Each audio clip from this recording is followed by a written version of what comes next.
Ça, c'est le micro du pasteur Bobo et maintenant c'est possible de nous suivre sur Internet. La demande de beaucoup de personnes à travers le monde qui nous ont écrit, on a reçu beaucoup de mails, mais maintenant vous pouvez suivre le micro du pasteur Bobo sur le web www.microdupasteur-bobo-anemo.tv.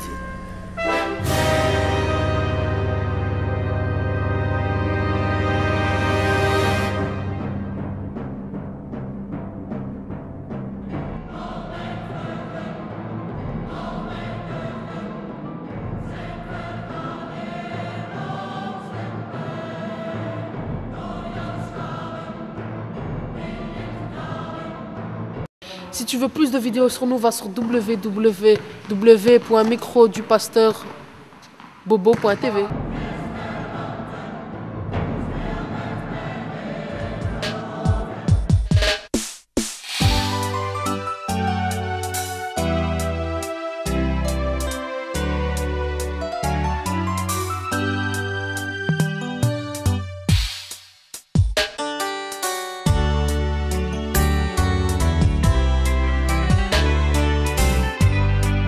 Pastorat de la Belgique, déjà na santé. Yango vraiment na leki lelo pour na ko informer bana na nzambe nyo surtout et que désordre moko isa makasi animé par un homme de Dieu qui est venu mettre le désordre qu'on passe à l'église à Batou.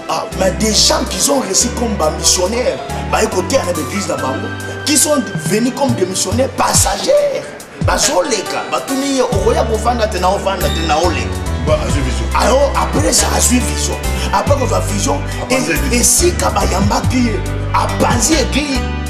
Bonjour, vous tous qui nous regardez à travers le monde, ça dépend de l'heure à laquelle vous nous regardez. Nous sommes ici à Bruxelles, nous sommes avec le pasteur Aimé que vous aimez tant, Aimé que nous aimons. Bonjour pasteur. Bonjour pasteur Bobo, que Dieu vous bénisse. Je crois que vous avez suivi comme tout le monde la vidéo. Premier vice-président de la pastorale, le pasteur Alain Bosengue lance un appel à la vigilance contre les faux pasteurs. Ici à Bruxelles, on dit vigilance tous azimuts. Votre réaction? Oui, effectivement, j'ai suivi le pasteur Alain Bosengue sur le net et beaucoup de gens nous ont posé des questions à ce sujet, mais ma réaction est la suivante. Il faut d'abord voir les statuts et les règlements d'ordre intérieur de la pastorale de Belgique, dont il est le premier vice-président. Et puis, bon, est-ce que ce qu'il a dit c'est opposable à tout le monde ou seulement aux membres? Là, il faut... Mais le fait qu'il s'est adressé en public, c'est-à-dire aux membres et aux non-membres, et il a utilisé un canal public, Internet, je pense qu'il interpellait tout le monde. Donc il y a une partie d'interpellation qui est peut-être bien, parce que bon, il a fait ça peut-être fraternellement, mais il y a aussi une chose que nous ne devons pas éluder, parce que apparemment, quand nous regardons le début de la vidéo, il savait à qui il s'adressait expressément. Mais bon, s'il savait à qui il s'adressait, il aurait dû convoquer les membres de la pastorale.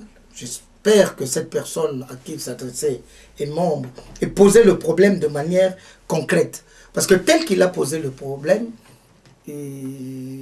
directement on voit que la réputation des pasteurs est cornue suite à la procédure qu'il a suivie. Parce que, comme je l'ai dit précédemment, il aurait dû convoquer les membres de la pastorale. Parce que, bon, il faut dire aussi qu'il y a des églises indépendantes. Toutes les églises ne sont pas dans la pastorale de Belgique.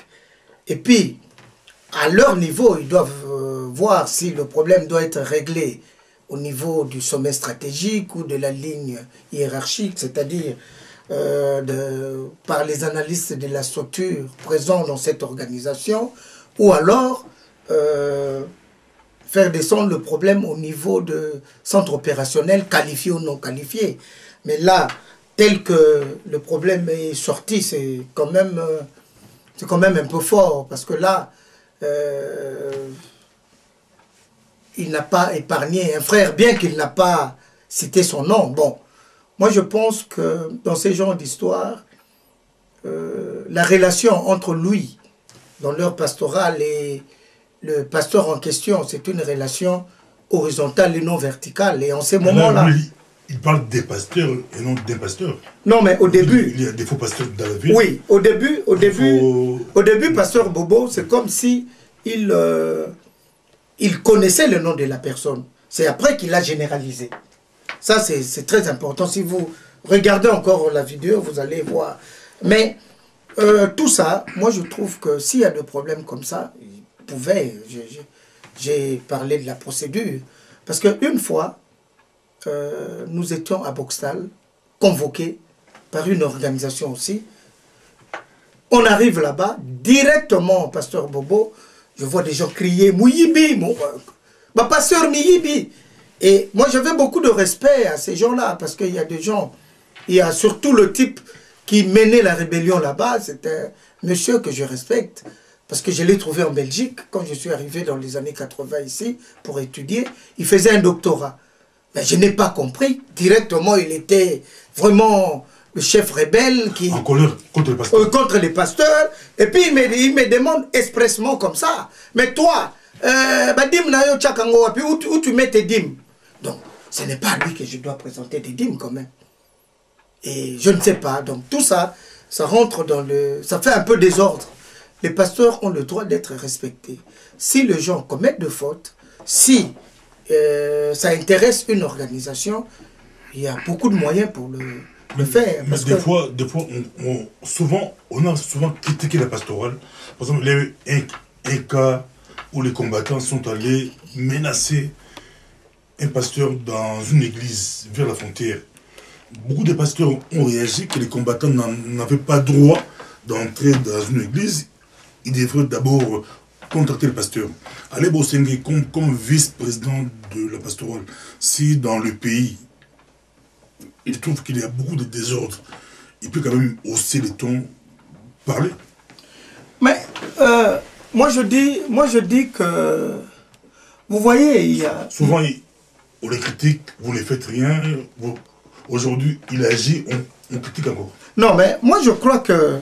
Bon, je crois que le pasteur Alain Bosengue n'a pas parlé en l'air, hein, parce que j'insiste, il a de faits probants, mais ce que moi je reproche, c'est seulement au niveau de la procédure.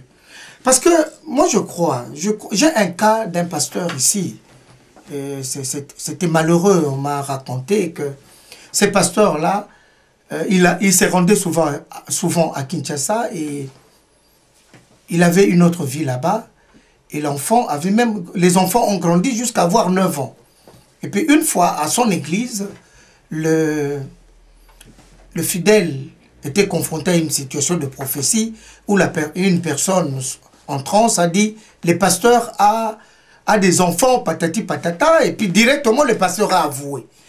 Qu'est-ce que l'église a fait? En ce moment-là, les gens se sont levés, ils sont partis, l'église était terminée. Ça, c'est une sanction.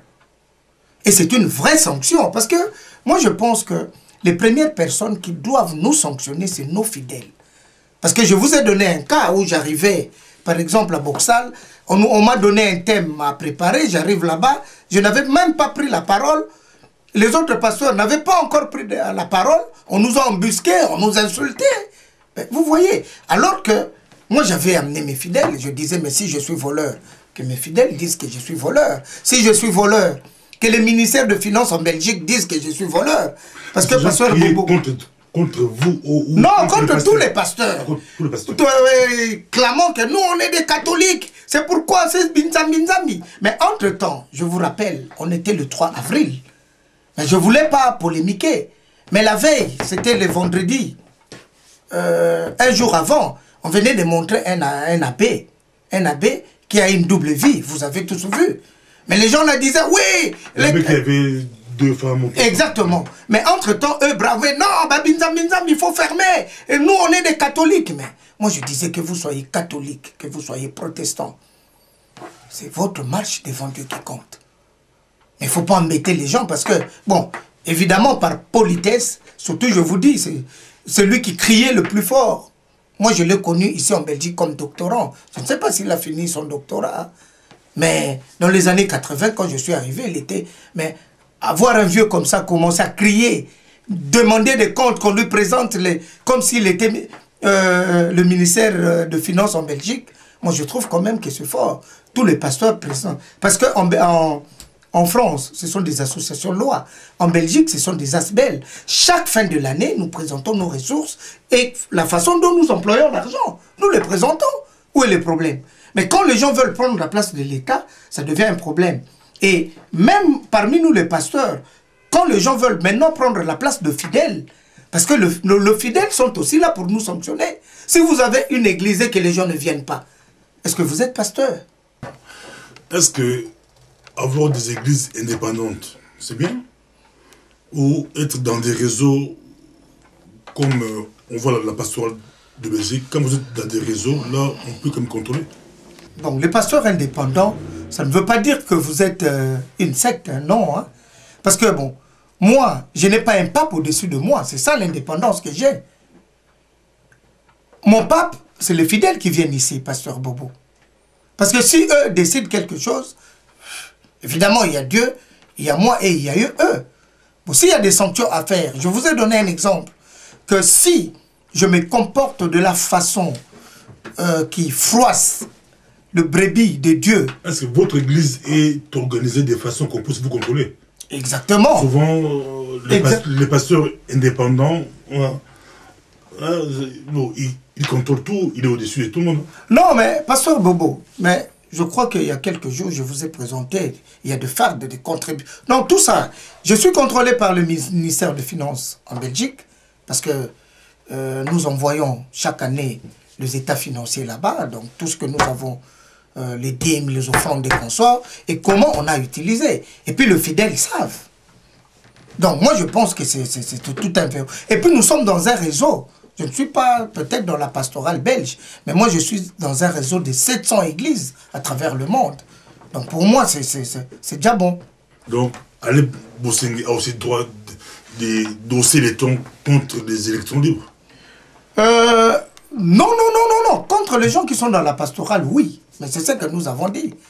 Mais en tant qu'un frère, pasteur, parce que, écoutez, notre chef à tous, c'est Jésus-Christ. Mais si le pasteur Alain Bosengue a vu quelque chose, bon, ici j'insiste, le problème c'était au niveau de la procédure. Comment il a procédé pour donner l'information. Nous avons reçu beaucoup de rapports, beaucoup de plaintes. Oui, mais ces plaintes-là, je pense que... On va les convoquer. Oui. Il fallait que tu puisses les convoquer avant. Ah, mais maintenant, il a mis la charrue avant le bœuf. Parce que bon, il devait d'abord convoquer ces gens-là, les écouter, avant de venir, par exemple, alerter les médias. Mais quand parce la que là est flagrante, on peut taper sur la table. Oui, ça, on n'en disconvient pas. Mais puisque, apparemment, j'insiste, il connaît le nom. Mais est-ce qu'il a déjà contacté ces personnes? Parce qu'il a dit qu'il y avait une réunion, je crois, samedi. Mais tout le monde, maintenant, attend la suite. Parce que ça n'intéresse pas seulement les membres de la pastorale, mais tout le monde. Et puis un autre problème. Parce que vous voyez dans la Bible, Jésus-Christ disait que c'est lui qui n'a jamais commis un péché, jette quoi? La première pierre. Bon. Au niveau de la pastorale, parce que bon, de ça qu'il s'agit, est-ce que tout le monde... Eh bien, il faut d'abord, peut-être, parce que là, il n'a pas défini, peut-être ils vont d'abord mettre de l'ordre à la pastorale, parce que bon, s'ils sanctionnent quelqu'un qui est venu de Kinshasa, ou d'ailleurs, comme ils ont dit, et puis il a semé le désordre, mais si parmi eux, de la pastorale, il y a encore du bordel, là aussi, il y aura des problèmes parce qu'il y aura des répliques. Et puis, on va tomber dans le jeu de ping-pong et consorts. Et ça, c'est pas bien. C'est pourquoi, moi, je répète la même chose. Dans des cas comme ça, il faut convoquer. Même la Bible nous dit, s'il y a un problème, un frère commet quelque chose, appelez-le, parlez avec eux. Que faire face aux faux pasteurs? Que faire? Mon frère, cette histoire des faux pasteurs, des vrais pasteurs, c'est trop difficile. Parce que, je vais vous dire une chose, pasteur Bobo. Même dans l'Ancien Testament, parce que ce qui se passe aujourd'hui, les gens pensent que c'est nouveau. Non. Il n'y a rien de neuf sous le soleil. Ni le novi sole. Déjà à l'époque de l'Ancien Testament, quand il y avait, comment dirais-je, Élie, seul vrai prophète, il y avait combien de prophètes de Baal? 450 faux prophètes. Ça, tout le monde le sait. Même à l'époque de Christ, Christ a dit quelque chose. Il a dit, les scribes et les pharisiens sont assis sur la chair de Moïse. Et si tu regardes comment on a écrit cette chair, ce n'est pas la peau. La chair avec, de la peau s'écrit avec R à la fin. C'est chair avec R et E à la fin. C'est-à-dire l'autel. Même Jésus-Christ l'avait reconnu. Et vous êtes pas sans ignorer que quand Jésus était là, Judas aussi était là. Vous voyez? Mais il faut prier pour les églises. Parce que le faux, quand vous regardez même dans les épîtres, des faux prophètes, des faux docteurs, des faux... Il y en aura toujours. Si nous devons perdre notre temps à les chercher, à les démasquer, à les traquer. Oui, à les traquer, comme disait le premier vice-président de la pastorale de Belgique, ben, nous allons perdre toute notre vie au lieu de prêcher Christ. Hein.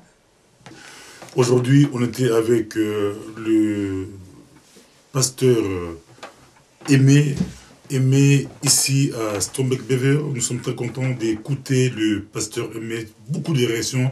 D'autres ont appuyé le pasteur Alain Bosengue qui puisse continuer de l'avant. D'autres sont au milieu. D'autres demandent, exigent ou préfèrent une bonne procédure. Et nous sommes là avec Aimé. Votre mot de la fin et on termine ici. Le mot de la fin, c'est que nous attendons la suite pour mieux comprendre le message du pasteur Alain Bosengue. Que Dieu vous bénisse, que les enfants de Dieu continuent à prier les uns pour les autres. Que Dieu vous bénisse. Merci.